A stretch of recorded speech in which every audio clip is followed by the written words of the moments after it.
Hey, I'm Ashley. And I'm Mary Crosby. And we are Inspires Pilates. We are also a proud sponsor of the Live Out Love podcast. We are a reformer Pilates studio located right here in Clemson, South Carolina.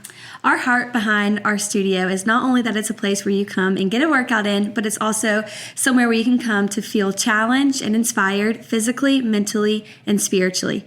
We hope and pray that every time you leave here, that you feel refreshed in your mind, body, and spirit. We would love to have you come in and check us out or come and stay for a while. You can find us on Instagram at Inspires Pilates. We have class times all throughout the week and throughout the day and even some on the weekends, so we would love to have you. I, Mary Crosby, have also had the pleasure of getting to speak with Olivia on the Live Out Love podcast, and it's been so awesome to encourage and cheer each other on. I love that both of us have the heart in whatever we're doing to encourage and inspire others and women in this community to make a difference in what they are doing. We hope to see you soon in our studio where mindful moves will lead to major gains. Hey guys, welcome back to the Live Out Love podcast. Today I'm really excited for this week's episode. I'm here with the Leak sisters, Abby and Emma.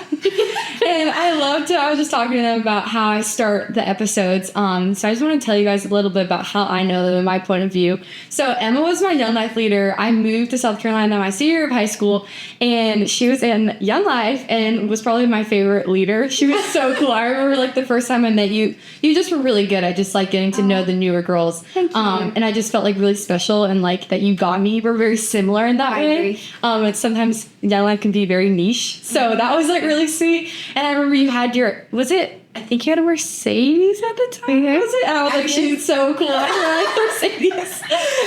You were just every time we would go to club too, you'd always have the cutest outfits. I just looked up to you. I still do. That's so sweet. And then Abby's her younger sister, and Abby is really cool too. So when Emma was the Young Life leader, she was in college at the time, and so I got into Clemson. And I remember, Abby, you just were really sweet about helping with Rush and different things about Clemson. And then I worked in Creative Solutions, where Abby did work in for a little bit at Clemson. For 2 or 3 years, I think. Which is insane. And so then we just got talking about that, which is just so sweet that I get to have a conversation with y'all. But I want to hear about you guys and your point of view. Yes, so when we were talking about earlier how you introduce people, I couldn't remember how you remembered meeting me, but I remember the first words you said to me. And we were having, I think club was country versus country club. Oh, yeah. Or something. Yeah. And I had on camo overalls, but I had my sparkly Golden Goose sneakers on. And you came up to me and you said, "I love your shoes." And I said, "Thank you." And I was like, "I like her." And then literally I remember that was the first conversation that we had. That's so funny. I agree. Immediately I could tell that you were just different, and Young Life can be very niche. And not that I feel like I didn't fit in, but I felt like I was a bit of a different Young Life leader because I wasn't going to be like all the other ones. I was still going to be me. Right. And so when I meet people who are also like me, I was like, I think we could bond. Yeah, that's good. Even though I could talk to a brick wall, it doesn't matter who you are. I'll talk to you and get to know you and be friends with you. But I just knew that we clicked, I feel like. Yeah. So yeah. Just really sweet. I remember meeting you that day at our house too, and I feel like you were just very pure. You can tell your intentions are just so true. So when you were going into our server, let me give you the lay down and just try to be as open and honest as I could, so that way you could have your best experience too. And so it's fun that you went to Clemson too, and then got to do all the things. It's crazy. Time flies. It does. Well, I want to hear about just y'all's childhood, growing up, and where you are now. If you guys want to share that too. Yeah. We had a great childhood, I would say. We realized, I think, in our older years how blessed we were for our family, and we wouldn't trade them for the world. They were just so amazing. We have one older sister, one younger brother, and 2 amazing parents. Y'all in the middle. We're 2 years apart. Yes, 2 years, 3 grades. We always struggle with that because we're wait, how much apart are we? But it's 2 years in age, 3 grades in school. Yeah. So when I was a senior, Abby was a freshman. Okay. And then our older sister, Reagan, and I are only 11 and a half months apart. Oh, wow. So we're Irish twins. We're just the same age for 2 weeks every year. And so when she got married in March, she was 26 and I was 26. While she got married, I just think that's funny. Yeah. But our younger brother just turned 22 last month. And so a year and a half younger than me. Okay. So we're all very, that's a perfect age. Yeah, group. we're 4 under 5 years old. We were- I don't know how my mom did it or dad. Yeah, we were all in elementary school at the same time, and it was kindergarten, first grade, fourth grade, fifth grade. Wow. And Yeah. right? I'm pretty I think positive. Yeah, it was. I don't know how they did it, but we had so much. We always grew up here in Travelers Rest in Greenville area, and have loved it. We've all gone off to college and come back here, and it just feels like home. Yes, Yeah. I agree. I love too, like how just close you are with your family. I just see from social media and getting to talk to y'all, it's very special. Like to have that bond still at this age. We agree, and we realized like growing up as we got to know our parents more, Yes. and like how they grew up. They grew up completely different than the life that they gave us. Not, I'm not going to say that they had horrible situations because they both had like a good upbringing, Right. but it just wasn't ideal. It was broken homes and things like that. And honestly, they like decided that they were going to create what they didn't have, which means so much to us because as close as we are, neither one of them are close with their siblings. Well, my dad's close with, he has half brothers, so he's very close with them, but he was not very close with his other brother. And then my mom is not close with her brothers at all. And it honestly, I remember one time, like, I think one of us said, "I love you" to the other, and she was like, "You guys say that you love each other?" And we were like, "Yeah, we love each other." And so we've just always been grateful that they created what they didn't have. And I mean, it has set me up for how I want to raise a family one day, and how I like you guys. Yeah, it gives hope to people who didn't grow up and come from great homes. Yes. Because you can create that. Like, you don't have to repeat the cycle. Yes. So that's just really special that Yeah. It means a lot to me. Yeah. They made the effort and made that a priority in our lives for us to be friends. Like, That's incredible. because a lot of people aren't friends with their siblings, and that's fine. That breaks my heart for them, but I'm very grateful for mine. So, Really? Wow. That's awesome. Yeah. And then you said you and your sister were Irish twins. So were you guys close growing up? I want to hear the dynamic between y'all and then your other siblings. okay, so me and Reagan, she's older. She was born in April of 1998. Okay. I was born in March of 1999. Oh my gosh. So she's April 12th. I'm March 25th. And we basically were raised as twins. That's so cute. I mean, we had all our birthday parties together. We wore the same clothes, just a different color. There's not anything that she did that I wasn't going to do too. And I said this when I gave the speech at her wedding. I was like, "You've never lived a year on this earth without me." And then I came in before a year was up. And so we were raised as twins, basically. Like, Wow. Yeah. we did everything together. We were very close in age, given we fought a lot, but it was like every milestone we were hitting at the same time or like just after one another. And it's actually funny you ask about that because being raised, well, okay, it could have been different because we went to the church. We go to Berea First Baptist, and we've gone to the same church our whole lives. And our church has always had a great children's ministry. And when it was time for us to start going to like Sunday school and things like that, my mom showed up and she wanted me and Reagan to go in the same classroom because, like I said, we did everything together. Yeah. And her name's Miss Julie. She's our babysitter's mom, and she's still like so important to us to this day. We love her so much. She would not let my mom let us go in the same class. She said, "No, they're not the same age. They're not going in the same classroom." And my mom, I think my mom was a Karen about it, honestly. She was like, "No, like I want them to stay together." And Miss Julie was like, "No, she's this age. She's this age." I think it was like she goes in the 4s, she goes in the 3s. Yeah. They're not staying together. And my mom said that's like the best thing that could have ever happened is like splitting us up, because I think I would be a completely different person had I never been separate Right. and given a chance to like become my own person too. And so I'm thankful for that. Even though I don't remember it, I'm like, I know that definitely changed the trajectory of my life completely. And for us to just be seen as separate, like, even though I love her and I love being associated with her, I think that's important. Yeah. Because we're not twins. Yeah. Even though we're It's almost Irish twins. Yeah, we're not. And so I just like thinking about that. Gotcha. But yeah, we were raised pretty close. Like That's really sweet. But then Abby came along. Yes. as growing up with 2 older sisters, it's been so nice. Like, I feel like I would always, like, at certain ages, would like want to hang out with them. I'm like, oh no, we're too cool for you. Like, everyone goes through those phases. But when that would happen, we always joke nowadays that I had to be Sean David's brother. Like, he had no one. Funny. So, like, I played video games with him. I played trucks with him on his, like, road map carpet and, like, all of the little, like, boy things. Like, we just say I was his brother for a certain amount of time, which is so funny. But I feel like we've all gone through phases where we're not as close, or there's one of us that's a little close and separately. But I honestly feel like this past year, we've all hit not necessarily a mature stage, but we finally realized, like, oh my gosh, like, we all love each other. Like, we're all just getting along. Like, these are our people. Yeah, right. It doesn't really get any better than this. And so We're just so, we're all close now. That's sweet. But in high school, Emma, senior year, my freshman year, broke her arm, couldn't move her hand. So I had to help her. So it was called a palsy. I was like paralyzed from here down for 3 months. Yeah. And they were like, it might not come back. And I was like, okay. Did you do it? Cheerleading. I was doing it back in spring. So, but Abby, I took care of her. The story. Yes. I took care of her for those 3 months. Like, I had to wake up early, do her hair every morning, even though sometimes it would turn into her throwing a hairbrush at my back if I was over it. she was burning my hair with the stripper. So we got close then because we did spend, like, I had to ride to school with her. Like, we were together. Like, we just spent all of our time together. And I remember even in middle school, I wanted to hang out with her friends too and just be older. I feel like my crowd has always been with the older people simply because I have 2 older sisters. But Well, like, and our friend group always meshed. It was like somehow connected. It was like all across all 4 grades in high school. Was who we hung out with. I think that makes it so fun. Oh yeah, it does. It does. I think that's why you were like mature beyond your years, because you constantly hang out with older people.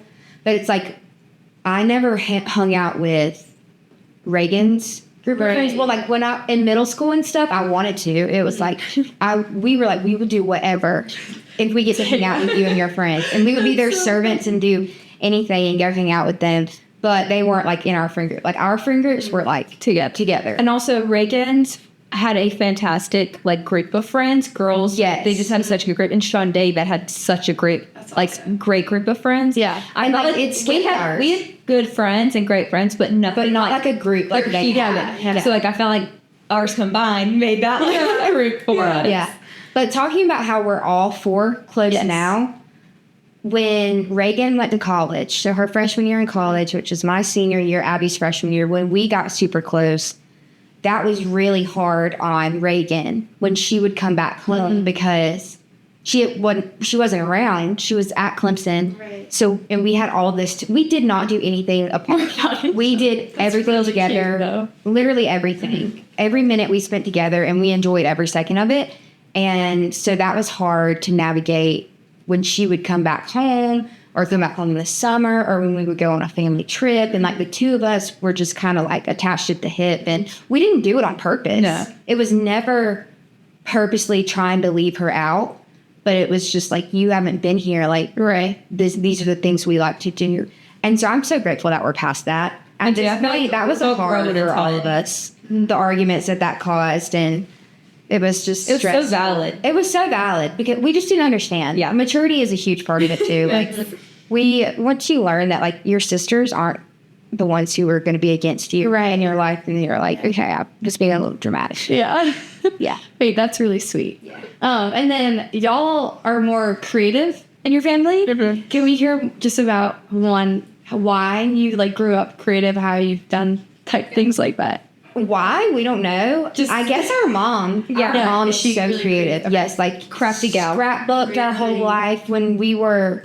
She's a stay-at-home mom most of our lives, and then she went back to teaching. When she was a stay-at-home mom, she had her own curtain business, so she made like window treatments, and she embroidered stuff. She could sew. She could do anything, literally anything. And so I think we had a craft room in our house growing up. So we're always in there getting into mischief and making messes and figuring out what we could make. And you always had a camera in your hand. Yes, I always did have a camera. So you've had that. Since I was little, I had like a little disposable. Like I always wanted a camera.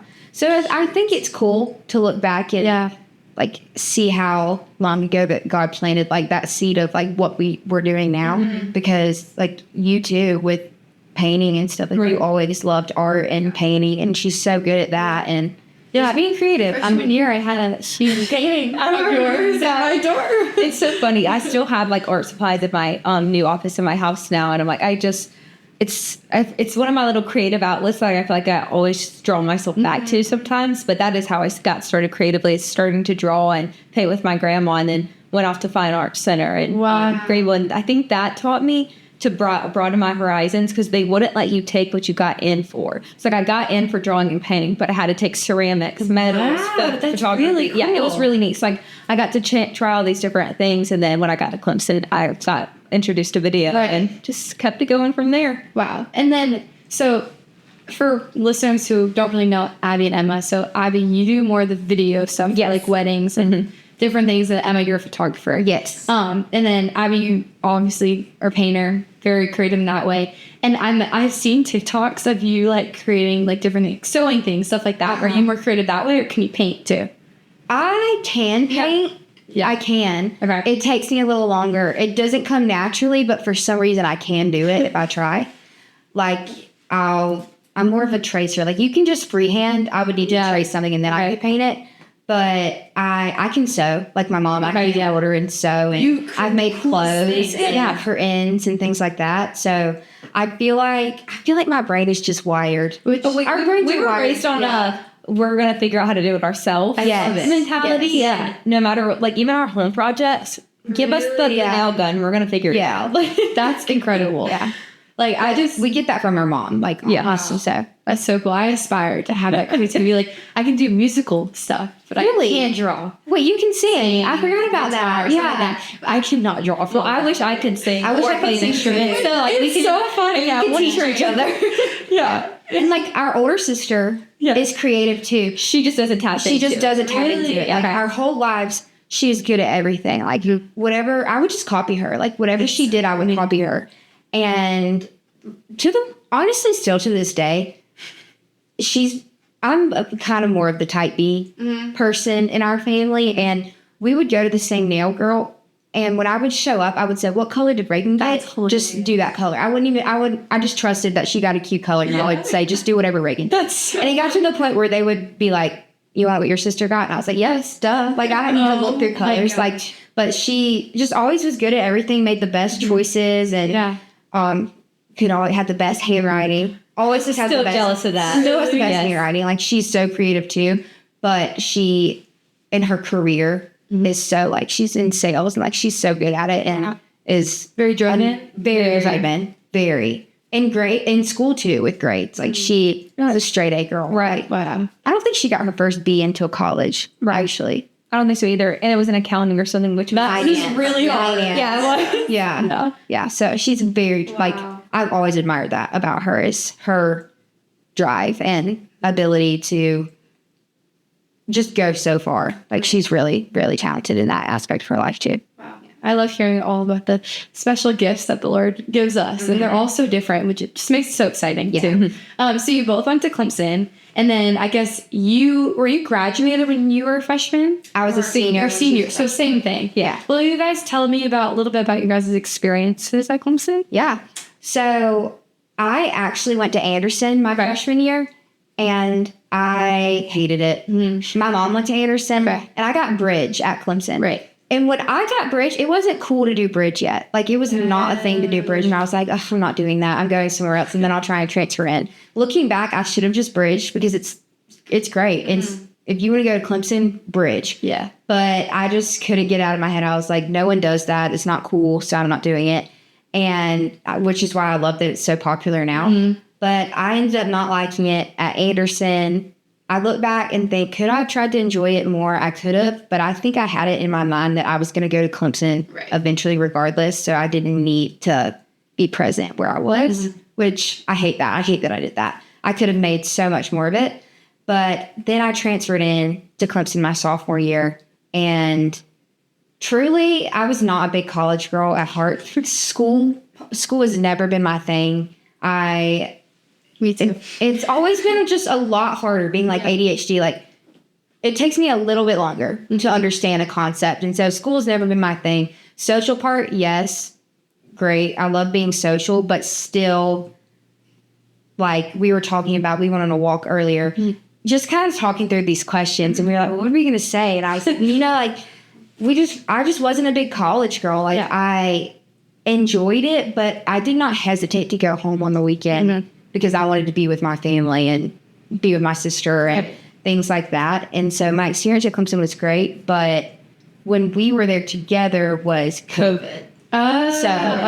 So my junior year, spring break, is when we went to spring break, and then no one went back to school after that. So 2020. Yeah. No, March 2020. Yeah. So our senior year of high school. Senior year, still in high school. Okay. And so that's when we didn't really know what school was going to look like your freshman year and my senior year. And I think did you do all online? Was it all online still, or did they let you go back? Because I think I had the choice. I think I had one class in person out of all of them. I think I had the choice to be all online, and I chose all online, even though I still lived in Clemson. So, but that was a very odd year. That was crazy. Yeah, I started during COVID. We waited to go back until I think after September, just because of COVID, and then started so many restrictions. Like, I could be with my roommate in my room, but if I went to the dining hall, we had to sit separate. And it was like, they secluded us so bad. Like, I moved home second semester. I was like, I can't do this anymore. And so I think I didn't have a great college experience until like junior year, truly. Sophomore year, we're still in that mix of everything. I did rush and get a sorter, so I did meet some girls and fun, and it was getting a little bit of Could you rush in the freshman? I could have. Okay. It was just COVID. Like, so it was video? Yeah, and I decided I'm not going to get the full experience. I'm not going to do it. Right. And so sophomore year, and I wasn't getting that experience. Freshman year, I was like, let's do it sophomore year. And I did, and then met some friends, and that was getting better. And I think also my roommates helped it change junior year, where I was living with two girls I grew up with, and then with their freshman roommate. And I did have a much better experience, but I agree. College just was like, it's not for me. Like, I think I had such a high expectation for it that I was let down by it, but Clemson was great. Amazing school and amazing people, but it also just depended on, like, I had one amazing teacher who I was like, gosh, if everyone was like her, this would be a game changer. So I think I missed that from high school. It's going to such a small school. Even though Clemson's still kind of small, I missed that, like, personal connection with everybody. Yeah. No, those are very well answered. Because I really relate to that. Because I feel like a lot of people,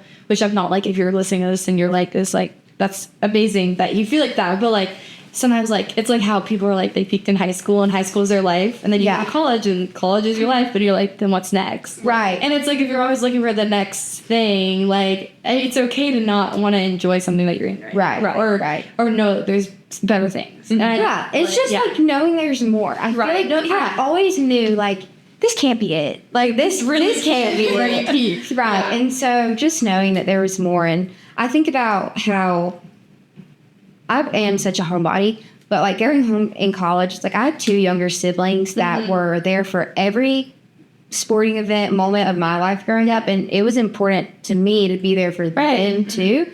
And so, like, I enjoyed going home and spending the weekend at home with my family and getting to go to their events and stuff. Like, I think my roommates were always like, man, she goes home a lot. But I was like, I don't care. I like going home. I feel better at home. I feel better myself at home, and that's just how I was. Yeah, I agree. And even when you go home, like, you finally get hit with all the tiredness, you're like, oh, wait, I actually can rest. Like, even in my own house, like, back at home, I'm like, when I come home, I'm like, oh, wait, it's so different. Yeah. I saw this thing, too, which I don't know if you see this on TikTok, where it's, like, girls, like, when they post what they're at age 30 now, rather than at 20 or in college, and they, like, total glow up. And I'm like, oh, my gosh, like, college, like, there's so much more. There's so much Yeah. So we love post grad. I know though. Actually, post grad is so fun. Yeah. Everyone's like, would you go back? And I'm like, shut up. Sorry, it's so awesome, but no. I enjoy just getting to be myself and, like, I enjoy not having school. I know. Yeah. Like, being your own schedule, your own routine of things. Yes. Yeah. Doing your own thing is so fun. Right. Yeah. I want to hear how y'all started working together, and if you could, can you explain now how you, like, both started your own things and then put it together? Yeah. You say how you started your own, and I'll say how we got it together. Yeah. Okay. So I said earlier, I always had, like, a camera in my hand, and when I was 13, I got my first real camera. I think it was a Canon Rebel, like, just a little Canon Rebel, and it was for my birthday, but I had to pay for half of it. So it was like, so worth it to me. But looking back, it's funny that I had to pay for half of it. But so I got my first real camera, and we hit the ground running. Like Abby has been. I feel like we need to pull up pictures and post my own pictures. In the middle of our street growing up. Just our road. Yeah, like I would have to in the middle of the road, laying down like this. The fall. I would put you in a tree. Oh yeah. I put you in a John Deere t-shirt one time. I've done some all genres. Yes. We've done everything, and I was so terrible at you were not bad. It wasn't good by any You were means. 13. Yeah. So, but did you just like click? That's it? Or yeah, did you no learn how to manual do settings. Okay. It was just auto. And no all editing, auto. right? No, well, I did a little bit of Picnic or something. Do you even know what Picnic is? No. Okay, it's this little app where you could like write words on. We used to do it so much. We went crazy with Had our it. profile pictures in for Facebook. Wait, and could you stuff. like edit the background to do like different like designs? Yes, and like you could. It had the cutest font. I'll have to look it up and show you. I used to because put it's peace so signs niche. on Like, my Picnic, but I would do that or something. And so that was kind of where I started, like really taking pictures. But then I didn't like do anything with it. I was just always a girl who had a camera. It's like, oh, Emma, bring your camera. Can we use your camera? Did you do like high school like sports? Or No, literally nothing. And like I remember my aunt owned a store in TR, and she, like, we would used to ask her. We would say, "Can we borrow some clothes and we'll model them and take pictures for you?" And so I did things like so that. funny. And I would do that, and then we would bring my camera to like homecoming or prom and take pictures with it and stuff like that. But I never did anything with it. And it was when I was a junior in college, first semester, junior year. That's when you kind of have to think about like, what am I going to do? Because like, do I need to be getting an internship? Do I need to start talking to companies? Right. What do I do? Because I'm about to be in the real world. And I was just like, this does not sound fun. My older sister always had an internship in the summer. Like every summer of college, she worked for some, like doing sales or something like that. She was like furthering her career. But every summer for me, I was like, working? No. I'm going to go to the pool every summer. Like, I'm going to go to the pool every day. I'm going to go to the beach. I babysat and I did all the things, and I waitress and stuff like that. So I was making money, but I was not about to sit at a desk in my summers. Like, I only get to be a kid for so long. Yeah.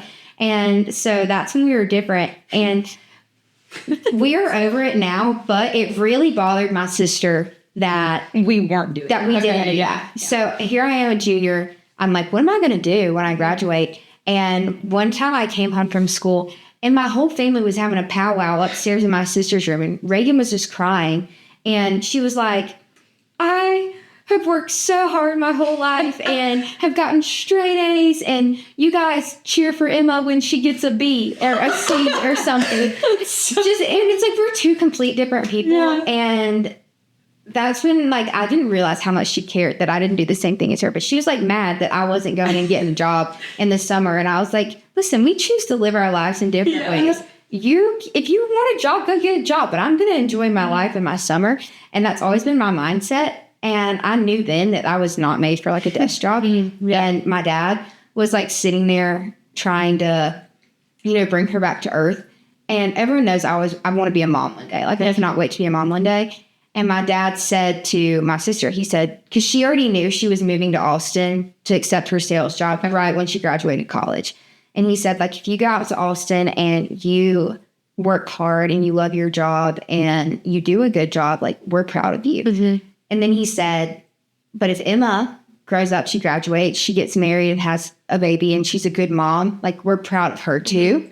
And so it was hearing my parents say out loud, like, wait, they don't expect us to do the same thing. Right. And so, like, back to being a kid, it's like I always did what Reagan did. Mm-hmm. And so that's when I started, like, finding my own way. I was like, I cannot do that. I'm not doing that.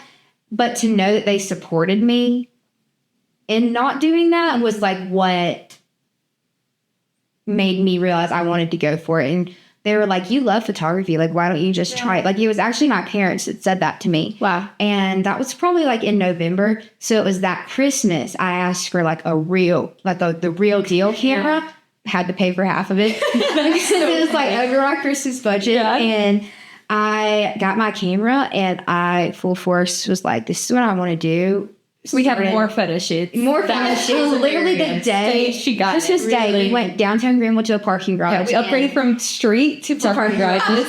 And I still, it was all auto settings. I was gonna ask. Yeah, auto settings. I had no idea about manual, anything. They still They play. still slayed. Yeah, I they need to did. see these actually. I pulled them up. They're on my Facebook. I'll pull them up. But I had no idea what I was doing, but I knew that's what I wanted to do. And had my parents' support meant the world to me. And so that's like how I started my business. Wow. Yeah. That's really cool. And then you said you started with doing like senior reps. Well, originally I was looking on Instagram for photographers. And I was like, I'm going to reach out to a bunch of photographers and just see if anyone needs like a sexy shooter or needs help. Oh, that's smart. And the lady I reached out to, it had to happen. She was hard to work for, but she had working for her at the time. I say working, I should say volunteering for her at the time because she did not pay. Oh, wow. Was graduating or going somewhere, moving away. So she needed like a new little person to train. And I was like, I'll do it. And she took me in. She taught me manual settings, how to use my camera, literally everything about the camera. Like she taught me, and I would second shoot for her at weddings and stuff. Wow. And that's how I knew like what I was doing with my camera. But it ended up that I could not work for her any longer. It was just not what I needed to be doing. And I had seen this girl, I followed her from Texas. She did this senior rep program. And I was like, that looks kind of cool. And like, I feel like I could do that. And so that's what I started. I just put out an application and I was like, I'm going to get girls to model for me. And then they can post the photos and tag me, and then other people will hear about me. Yeah. And so that's what I did to really get my business like Right. up and off the ground running. And now you're like thriving. Yeah. Your pictures are incredible. Like you're gonna be my wife. Thank you. Oh, I'd love to be.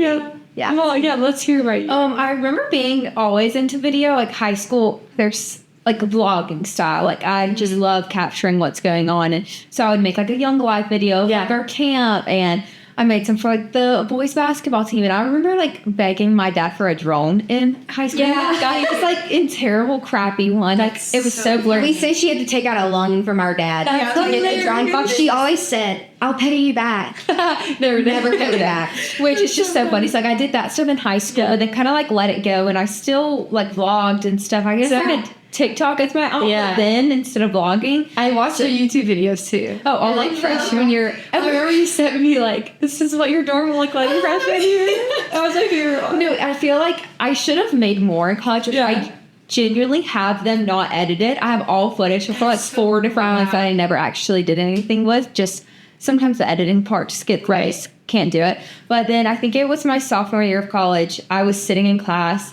Keep in mind, a business class. And a guy named Kyle came and talked, and he had been working for the football team. He showed us his videos, and I was like, this is really cool.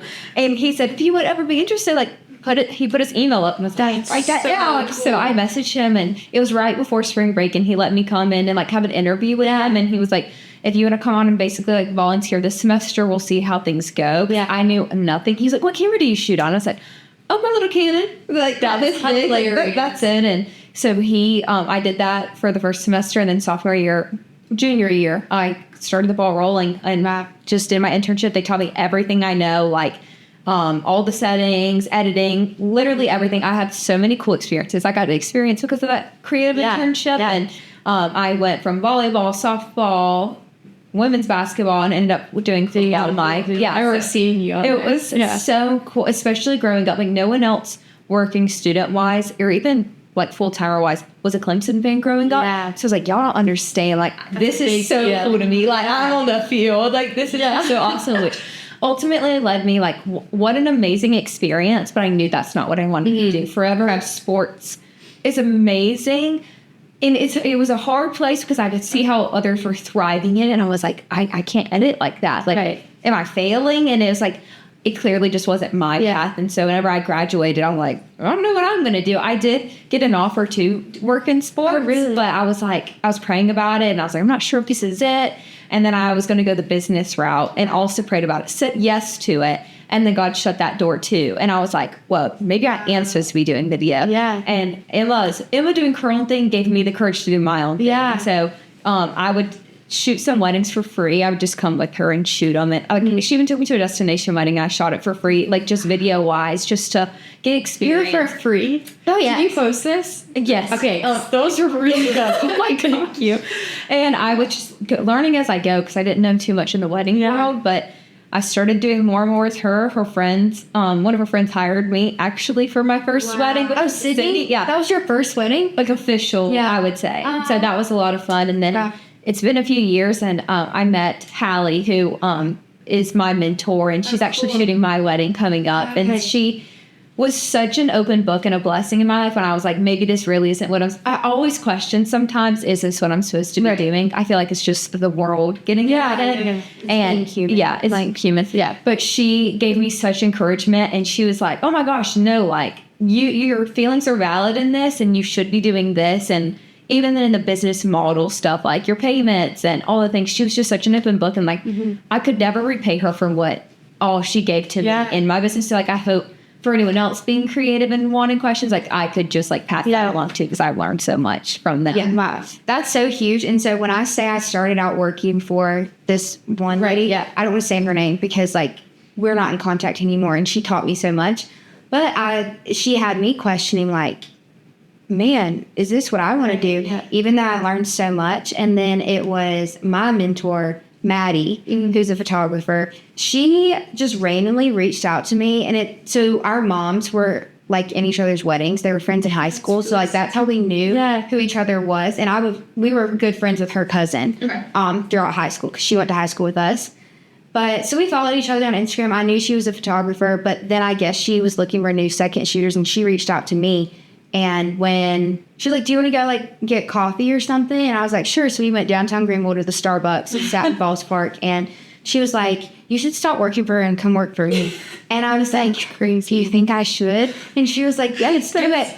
And she was such an open book with me. Show you. Like I knew that she wanted me to be better and wanted me to succeed. And she just told me every single detail that there was to be told. She answered every question I had. Encouraged me so much. Her like walk with the Lord is so inspiring to me. Like she's such a believer, and I just can only hope that like I have as close of a relationship with him as she does one day. And she is still one of my greatest friends to this day. But that's what changed it all for me. And so we like think like my Maddie is Abby's Hallie. Yeah. And that makes us like our biggest advice for like doing your own thing is, or why we are the way we are, is if someone comes to me and is like, I'm going to get into photography, I'm like, okay, I'll teach you. Yeah. I'll teach you. I'll teach you manual. I'll do this. Like you can come shadow, you can come second shoot for me. Like I'll teach you everything I know. And I think it's because like there's enough room at the table. Right. Like everyone can have a seat at the table. You don't have to fear that like something's going to be taken away from you if 1,000 people get into it. It's like, I know this is what God wants you to be doing. Like He's going to put clients in front of you. He gave you this gift. Why not share it and help it grow? Like, That's very encouraging. And that's what I learned from Maddie. It's like the way she was to me is why I am the way I am now in my business. Wow. Everything was based after what she did and what she taught me. Wow. Yeah. So is this like, do you have any other advice, like adding on to like, I know a lot of people now, like you both went through the college cycle of like people go and work in finance or do a sit down job, and you both were like, I don't really want to do that. I feel like there's a lot of struggle maybe with like their families, parents, like talking to students like, no, you like get an actual job. Yeah. And that for me, like, I don't know what I'm doing the rest of my life. Yeah. And like my mom's like, you need to figure that out. And I'm like, but what if like I want to do something that I'm passionate about, but like how do you kind of like work with that, but also like obviously you're on your own now. Yes. You have to be financially smart. Yes. So any advice for that? Well, we talked about this earlier too. Starting out, the first thing I have to say is I'm so grateful for my parents. Yeah. And how supportive they are of us and everything we've ever done. They are like our biggest fans. Awesome. But to this day, our mom, when we leave for a wedding, she goes, do a good job. And we're like, it's so funny. And so they are just so supportive. And that has made like a complete difference for us in starting our own businesses. Right. But we said you have to be prepared for people not to degrade you, Because I don't think they mean it. I don't think people mean to be rude or mean it like the way we might take it. But it's like, you need to get a real job. Yeah, like I got asked yesterday, so When do you get a real job? And seriously? I'm like, yeah, like I see you do that video stuff. Like, what do you really do? And I'm like, I have a job. yeah, like they don't get it. And so it's like, oh, is this just your little hobby? And I'm like, no. This is my job. And you have to be prepared to not care about other people. Right. And trust God in all of it. Oh, that's the biggest thing, is trusting God. And another thing is, we're like, live at home. If your parents allow you to come live at home, save your money. Right. They can buy your food. Yes. Literally, it's not like, it's not failing to graduate college and move back. No, that's really good. It's a blessing to graduate college and have parents that let you move back in. You do it. Because we realize, like, so many people aren't allowed to do that. Right. Like, their parents are like, nope, you're done. You're Figure it out. out. And I'm Yeah. like, that breaks my heart. Like, thank goodness. Yeah, thank goodness that I had parents that allowed me to be comfortable while I was doing something uncomfortable. Like, Yeah, that's really good. it's like they supported me the whole way through and still support us. And we said that if people don't have families like that, like find a community or support system that will encourage you and believe in you, because starting your own thing is scary. Yeah, So I had someone to look after and like kind of like guide me. But if you don't, like, have people who are like, you got this, like, what do you need? Like, even a small business, how to start an LLC. And it's just like the smallest things. Like, don't be afraid to ask. Yeah. All they can say is no. Like, I was asking Hallie on a coffee date after that one time, and I was like, it's totally fine if not, but like, would you mind meeting with me? And like, I had some questions. She's like, absolutely. Like, she could have said no, but like, okay, I know it's not going to kill me. So I feel like it's just like getting out of your comfort zone. Right. And yeah, 100%. Being okay with being uncomfortable, for sure. Because there, to this day, sometimes we don't have a wedding in 1 month. And it's God, how am I going to pay my bills? And that is something that we joke about. We do laugh about it for some but we reason. do. But it's like we trust God full force. That I finance it. Yes, He's going to provide. Yeah, for He will us. provide. Yeah. And I know that God wants me doing photography. And for the longest time when I first started, I was so not confident in myself that maybe, is this what He wants me doing? Right. And I would remember I would say all the time, like, oh, maybe I'll go get like a job. Like I would tell my sister Reagan, I'm like, can you like help me get a job? And maybe I want to do like sales or something. And I would just be devastated even thinking about doing something like that. But I was so like fearful that I wasn't going to succeed or make money or do all the things. And it's like, literally to this day, like this is my full-time job. I have no other source of income but weddings. And sometimes I don't have a wedding for a while. And I'm like, I don't know how I'm going to make some money. We'll figure it out. But I trust that God is going to provide for me, and He'll put me in the right places, put me with the right people. And every time He's never failed me. And it's okay to trust and believe in Him, that He's going to provide for you. Yeah. And going off of that, I think I struggled at first is being scared. Is this what I'm supposed to be doing? So like I would get inquiries for weddings and I wouldn't respond. Be like, God, I don't think this is what I'm supposed to be doing. I'm just not going to respond, because then, and I sat there one day, I was actually in Texas visiting my now fiance, but I was like, if I don't open the doors, God can't either let me go through or shut them. So I was like, I have to respond. If God books them, then it's God's plan for me. If I don't, well, that's okay too. Like He has something else for me. So I started responding, and I would book one, because I think it's also what's scary is we book a year out. Like, so you're like, what are you doing here? March of 2026. That's really hard. And especially when I wasn't sure whether I was going to be in South Carolina or Texas. I was like, I don't know what's going on. I was so scared to book a wedding. And then I'm like, okay, well, then I'm out of pocket paying for flights and stuff. So it was just so stressful. I'm like, I just need to say, yes, I'm available. Let's figure out. And finally, I found peace in that, as if, even to this, sometimes I get scared. I'm like, well, crap, what am I doing next year? Like, I don't know. And I think it's just nice to give it all to God and respond. And if we're meant to be booked, if we're not meant to be booked, like that's He knows what we're doing. Right. Yes, He does. Yeah. Well, and we know what we're doing. I guess I'll be at your wedding in a year, you know? Like, I'm going to book people, but it's like being okay with that and saying, like, thank you, God, for this opportunity. I don't know what's going to happen in a year, but like, at least I know this, and you're going to have me there. Like, getting to be a part of people's wedding days is so special. And I know He's given me the chance so many times to like show His love, like through my gift of photography. Like, I know, like, the reason I take pictures is for him. Like, that's been my biggest thing from the beginning. It's like, if I'm doing this for any other reason but to glorify God with it, then, like, that's when I know I'm done. Yeah, that's not when I can't do it anymore. And so the fact that he's just given me opportunity after opportunity to do that and to show his love and to get to encourage people on such a special day, like, because I fully believe that, like, marriage is from God, and he puts two people together. And my number one thing is, like, when I'm talking to a couple about potentially booking them, I always, like, if they're like, well, what do you like on a wedding day? And for some reason, I don't know why, I can be chill as possible. Like, it does not stress me out at all, which I know that's God. Like, he made me that way. But my number one thing is for the bride and groom to get to be present. And I'm like, I'm not going to be dragging you around all day, making you take pictures. Like, I'm going to capture the day as it happens. And I want you to look back and think, oh my gosh, remember how hard we laughed at dinner at our wedding? Sweet. Like, remember my photographer making me go up on a hill and take 50,000 photos? And it's like, so, like, that's another thing. Like, when we are booking clients, I pray so much about, like, that God will bring me the right clients and who have the same mindset as me.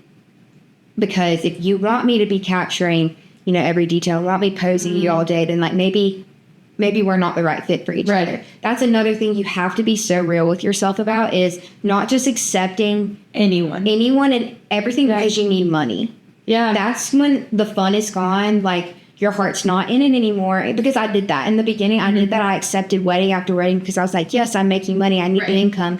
And I was so drained. And I was like, oh my gosh, like, I don't even align with these people. Like, they don't even believe the same thing as me. And when I finally became, like, more selective in a good way, and it's like, do I feel like I align with this person? Do we believe the same things? Do I feel like we are a good fit? Yes. And even that, like, God has rewarded me so much. And, like, being picky. Yeah. It's okay to be picky. No, I love that. And just how you said, like, you believe, like, the Lord has called you to do this as, like, your profession is, like, I feel like anywhere can be your mission field. And a lot of people are like, you have to go and evangelize in, like, the church or be in a church body to do that. I'm like, no, you can go anywhere. And that's what he calls us to do. Like, we're all disciples of the Lord in every aspect of our life. So I think that's really special that, one, you just get to, like, love on these people during their special moments, not usually just weddings, other places that you shot to. Yeah. And two, like, you get to travel too. Like, that's so great. And we get to do it together a lot. That's my favorite thing. I feel like a lot of people, I have a section, like, on my website too, is like, book us together, because it's like, you're getting a seamless day. Right. We don't have to speak. Even our couple said that this week, and they're like, I bet y'all just work. And like, that's she could look at me and I know what I need to be doing for her, and she does it for me. And it's just a seamless day of, like, we're going to capture your day exactly how you want it. And our mindset's the same. And it's just fun because that's also relieves the stress from me. Like, at least this wedding's with Emma. Like, I don't have to worry about a photographer, and just finding the comfort in each other too. Yeah, that takes out so much stress and worry for me too, knowing it's with you. I'm like, I can fully relax. Like, because when there is another videographer there who I don't know, and I'm like, gosh, like, are their intentions the same as mine? Because I've been at a wedding where the people forget, like, the bride and groom hired us. They're paying me to capture their day. Yeah. I'm not here to get content for me. I'm here to get content for them.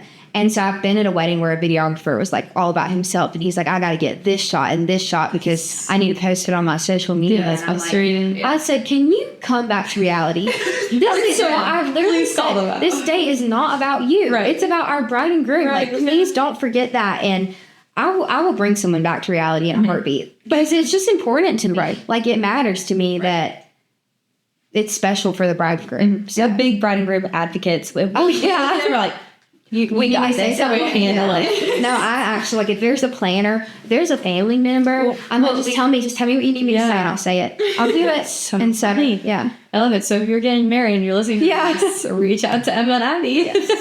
Let me just make sure it's focused. Okay, get it. Okay, sorry. No, you're good.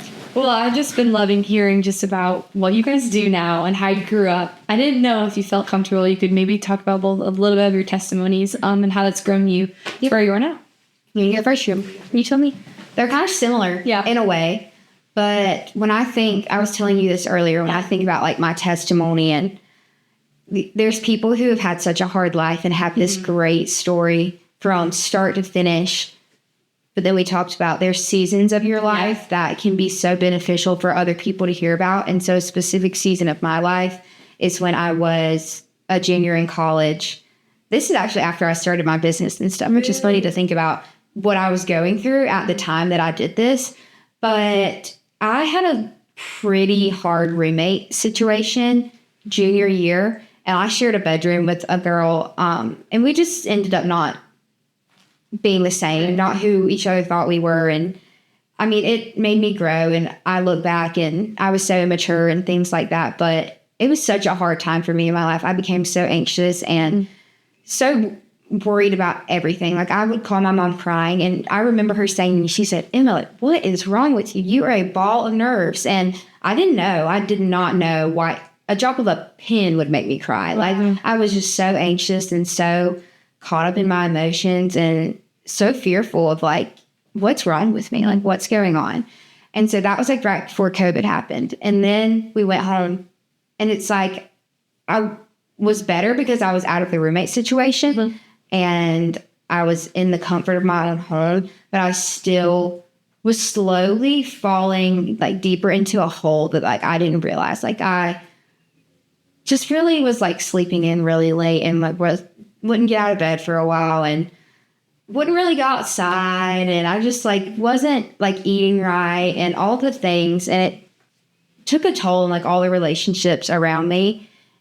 And even like we talked about it the other day, like even my sisters like did not like me. Like, they said I was a terror. I only Yes. I just was mad all the time, and I would explode, and I just had so many emotions that I did not know what was going on with me.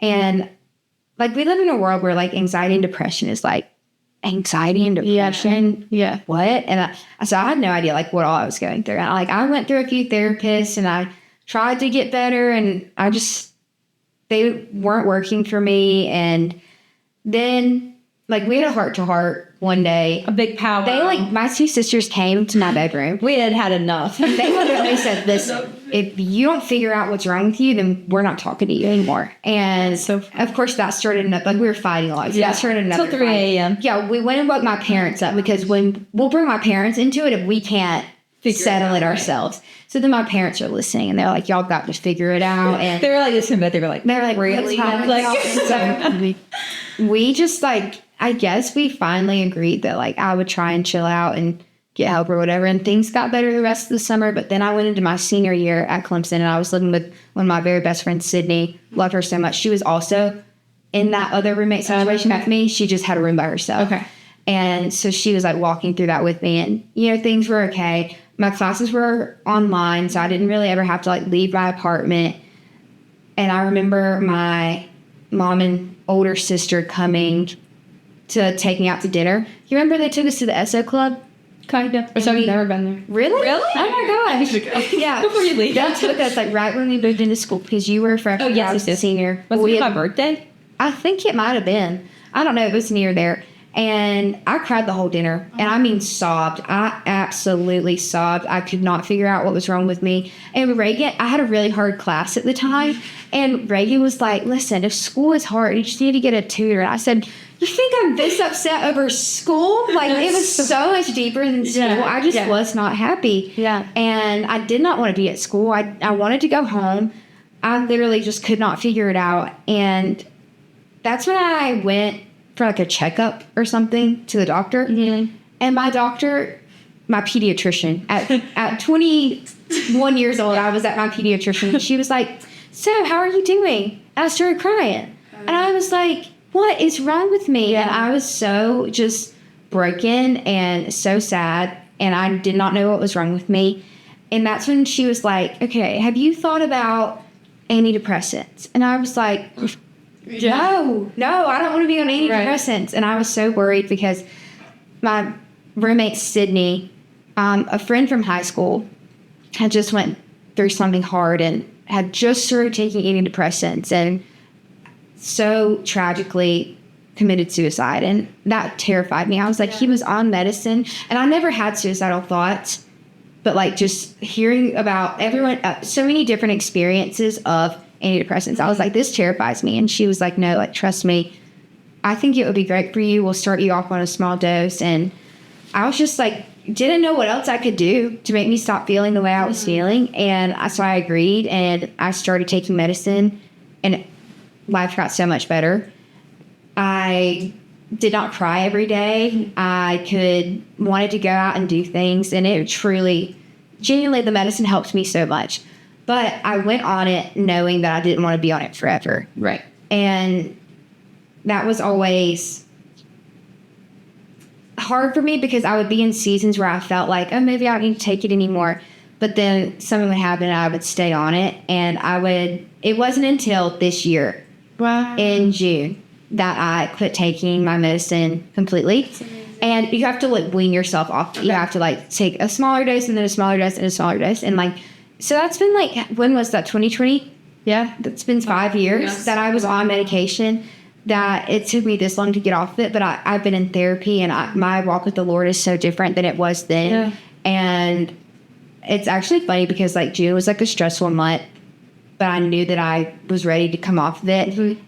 And so it being a stressful month, I was able to like practice everything that I had learned about just like when I feel anxious, what I need to do, and like my like praying to God about the way I was feeling. And it was just the right time. I don't know how to describe it. So my testimony to be said about that is, if you're hesitant to like start taking medication, or you're in like a place where you feel like it's not going to get better, like it will get better. Right. It will get better. Taking medicine does not mean you failed. Mm-hmm. And if you want to take medication and have to stay on it forever, that's fine. You can stay on it forever if that's what works for you. It was just important to me to not, because I wanted to be completely like myself again, because being on the medicine, like, you're not going to feel as many emotions, and like that's been hard to navigate. Having like my full emotions back, because like when I was on it, I never cried. I couldn't even like force out a tear. Really? Yeah, it was just crazy. But now I'm like, oh my gosh, I cry again. Like I cry at a movie, or I cry if I'm getting my period and things like that. And I used to not. And so like having my emotions back has meant so much to me, because it's like, wow, I feel everything again. But I'm glad to be feeling all the things. Yeah. And so, inside out. Yes. Yeah. And so it's just funny. Like I don't blame anyone for a second for staying on medicine if they need it. And if you are on a journey where you're unsure about it and you want to try it but don't want to stay on it forever, you don't have to stay on it forever. You can try it. You can try different ones. I mean, it really worked well for me in the moment. And so I'm kind of an advocate for that. No, that's very encouraging. Yeah. I was just thinking about how you were like my leader, and I never know you were struggling with that. Yes. And it's just really cool too that like it's okay. Some people who are believers are so down on like anxiety and depression and don't think it's real. Right. Like, don't think therapy's gonna help or medicine's gonna help, and like it will. Everyone's different too, but like it's definitely not something to like shy away from. Yeah. So I really am encouraged. And hopefully listeners are encouraged. Yes, I hope so as well. Yeah. Yeah. So mine, COVID hit senior year of high school, and I didn't go off to college until later that September, which when we went completely secluded, I had spent the entire, like, I think however many months that was with Kason every single day. And then also my family, like we were stuck inside. And so whenever I went to college, like I loved my roommate, but also like we didn't know each other. So not being able to go anywhere but in a room with her, it was like hard, because it's like I can't just breathe. Yeah. Like I'm always having to like put on a face and stuff. And so once, like I was just crying literally all the time too. Like I remember like sitting in class one day when finally I got to go in person to one of them, and I got up and went to the bathroom because I just couldn't stop crying. And I was like, I don't know what's going on. And so I ended up finding a therapist, which honestly wasn't the best, but she did help me realize that my identity was so in Kason and my family that I didn't know who I was. And she was like take time to like figure out like what you want to do and things like that. And I was like, I don't know who I am without him. And so, because he went to college at Charleston at this time. So, and I know we were only 45 minutes away from home, but it still felt like during COVID, like I couldn't go home because of the classes and stuff. So I struggled bad, hit a very bad anxiety and a little bit of depressive state. And I started that therapy, and it was getting better, but I really dove into God's word then and I did move home second semester, which ultimately was the best decision for me. And I got so close with God that year, but I think it really hit home that I was putting my identity in everything but God. And given COVID was such a hard year for everyone that it didn't help the situation. Right. But I am so thankful that did happen. And I'm such a big therapy advocate. I ended up stopped going that freshman year, but put myself back in it junior year of college for personal reasons. And I'm graduated from it now again. And I graduated too. It's so good. But I feel like whenever I was that first freshman year going through hard times, I told Kaysen, and I was like, I think I'm going to get into therapy. I'm not doing okay. And he was like, therapy? Are you okay? Yeah. And I was like, it's not that scary. It's not that I'm okay. Right. But someone needs to help me work through my emotions right now. And so no matter what anyone's going through, and I feel like our whole family has slowly gotten on the therapy train because my mom, she just started going last year too. And Just because how much we advocate for it, we're it is just life-changing for someone to help you understand why you're thinking the way you're thinking. Yeah. I think everyone should have to have therapy at this point. But as Christians, it was important to me to find someone Christian with this because my second one was amazing. And I will say, people who hate it, you might have a bad therapist because we've been there and we've been through multiple. We've been through multiple. I did therapy last year, and you didn't like it? Good. No, I loved it. Okay, I'm not trying to stop on your tangent, but part of it was I was in a relationship, and I was I'm why am I feeling all these things? I should be happy, all this stuff. And so I remember telling my mom, I need therapy. And so I went to it. She was awesome. I also was dealing with a lot of anxiety over fears of different things. And she helped with that. But when I broke up we broke up, I was I don't need it. I'm fine now. Right. So it was one that, but also she showed me maybe this is why you're feeling that way. You're in a bad relationship. Right. Anyway, so I need to get back on it. No, because it's amazing. It is. Yeah. And I ended up getting back into it. Right. And I realized my past relationship was affecting my current one. And I said that I can't be my best self for you if I'm not working on myself. And so I feel whenever you should want to be your best self for your person. And for everyone around you. Family, friends, everyone involved. And it's a hard thing to hear when someone says you need therapy because we told our older sister that. It comes across the wrong way. It's you need therapy. But we just know that's the best thing that would help. Yeah, we say it out of a place of love. We know what it's done for us. And we know it would work wonders for you. And we want you free from these feelings. Right. So it sucks to hear it. Oh, and it's so crazy. And it really did suck to go through it. But I'm in such a better place now and realize if anything did happen, I have a safe space to go back to and work out those feelings. Even though we're graduated. We like to say that. We say graduated as in you start going to therapy and you're like, what are we talking about? What are we talking about today? And she's like, I think you're doing really good. Do you want to be on a calling basis, where you can just text and say, hey, I think I need an appointment. And she'll throw you back in her schedule. You won't get taken off of her appointment list, which is cool. And we don't have the same one. We have different ones, but we've each been through a few until we found one we clicked with. My first year, I was I'm not coming back here. Right. But then when I finally found my therapist, I love her so much. She understood me so well. She's faith-based. That was important to both of us. I want scripture for why. Yeah, for my anxiety and things like that. I want to lean into God's word and I need to understand what does God say about this? What does He say about me? That's really how I'm feeling. And so that was our biggest thing. What was the biggest takeaway from maybe it was different from both of y'all's sessions, but that your therapist would tell you about for with the Lord, with God? Yeah, maybe a verse or maybe some encouragement after that. That's a good question. That is a good question. Hold on, because she would say something to me, and I'm trying to figure out how she would word it. I really struggled with what other people thought of me. Yeah. For some reason, I really struggled with being embarrassed about random things. I didn't care. Well, really, I also went to therapy for romantic relationships. I'm why do I not want?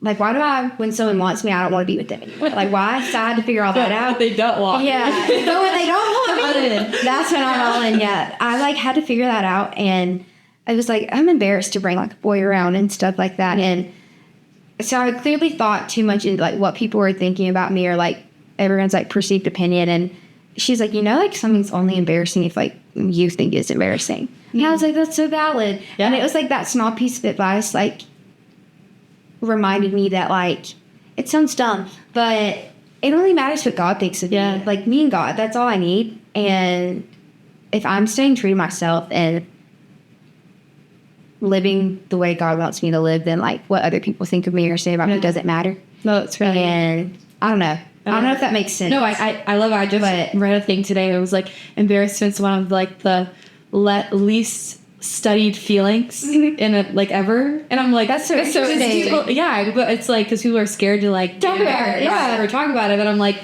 do it. Like, no one's judging. We were just on a trip and like we were like, it's only embarrassing if you say it's embarrassing. That was only embarrassing if you say it's embarrassing. And I'm like, you know what? I'm not embarrassed. So. Yeah, right. I think probably something that I took away, because mine was a relationship situation as well, is like when I'm having certain feelings is looking back into God's word. And like, because sometimes I'm questions like worldly views and lust and things like that. And you have to figure out like, where's your bearings? Yeah. And like always refer to the word, because like that's what I need to be. Like, it's always what's right. And if you ever question, is this person for me? Is this person, it's just like all those questions. It's like, okay, well, clearly God's telling me what it should be, and you're not listening. It's always just need to revisit the word and just make sure that you're aligning your life with it. And so sometimes I forget really that. Good.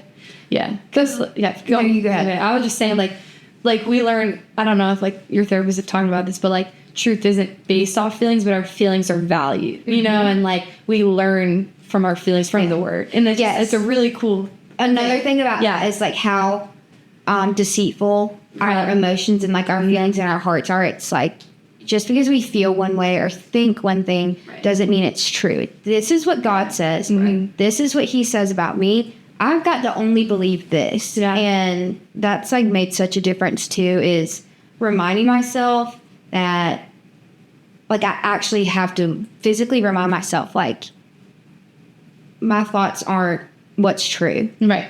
And it's like taking captive of every thought. You have to do that in order to like, I don't know, live your life. I guess it's hard. Easier said than done. And it's just like sometimes it's scary too, like how much the enemy could like talk to you, like your thoughts, and you're like, he works overtime, right? And if you aren't in the word, you're not going to know the truth from it. 100%. Right. And another thing, like growing up being a very anxious person, scripture that I've like held on to the most, and it's funny because I don't have any tattoos or anything, but I would tattoo this verse across my back. Like, you know how people get their verses? I'm like, I would do this one. But in Matthew 6, and I think it's like 25 through like 34, but it's like the literal title of the passage, just the cure to anxiety. And it's where God says, like, I feed the birds, and they nor reap nor sow, whatever.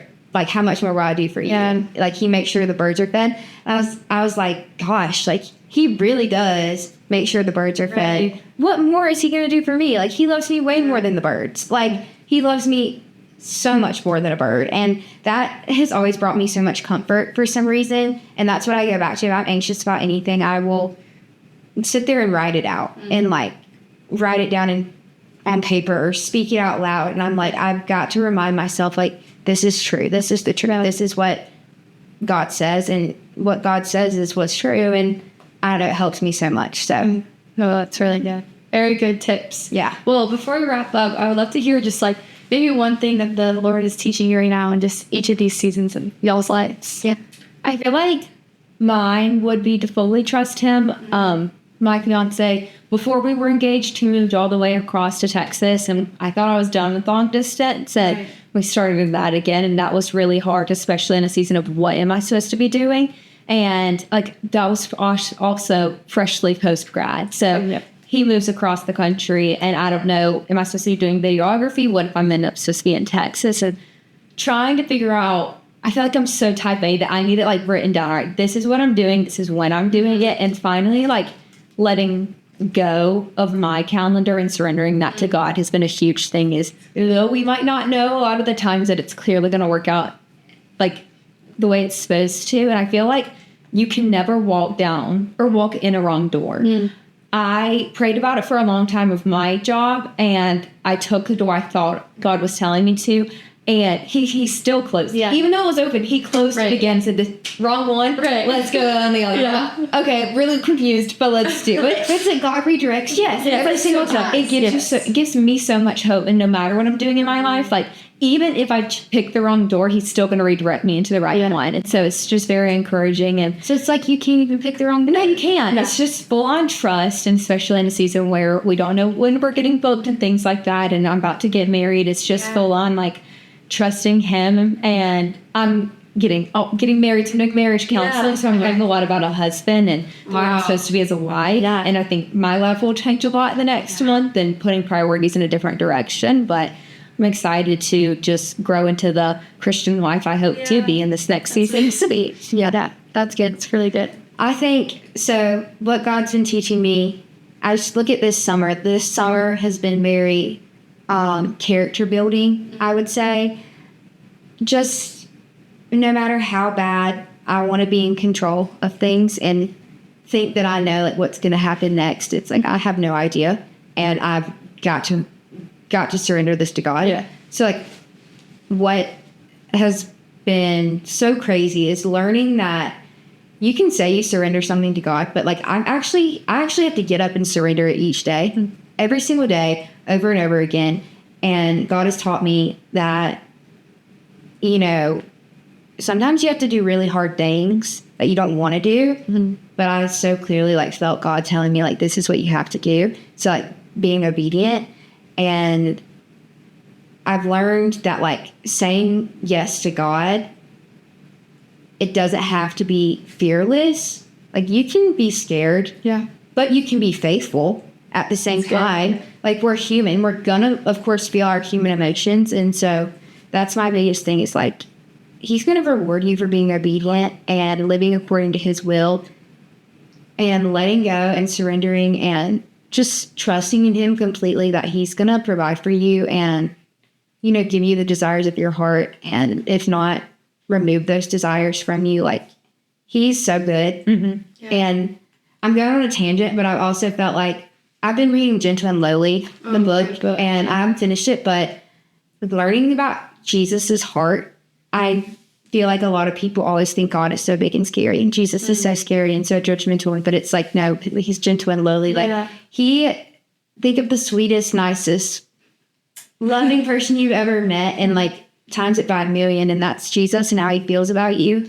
And just knowing that he does want good for me. Like he wants me to be happy, and he, you know, sees me when I cry, and he weeps with me, and all the things. It's just like being obedient to God is hard, but it's worth it, and you'll be rewarded for it. So Y'all are so wise. Yeah. Oh no, you really are. So I just think it's been really sweet to like seeing y'all walk through these seasons like right now as we're talking about this, and like I know like one day you'll get to come back and talk more advice from after you've already walked through it. But it's just really sweet to see how encouraged you are by the Lord as you're going through these things right now. So thank you for sharing, and thank you for coming on. thanks for having us. Of course, they've been really big role models to me. I didn't mention this earlier, but Emma actually you took all my photos for my 1 year podcast. I did. Those were so that was really sweet. And you guys have even just through social media, I'm just seriously, I still look up to y'all. Like I aspire to live like you guys.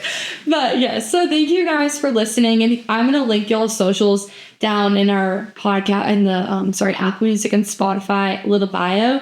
And then if y'all want to book with them, you should. I'll tag them for talking to videography accounts too. Thank you. Thank you guys for listening, and we'll see you next week. Bye.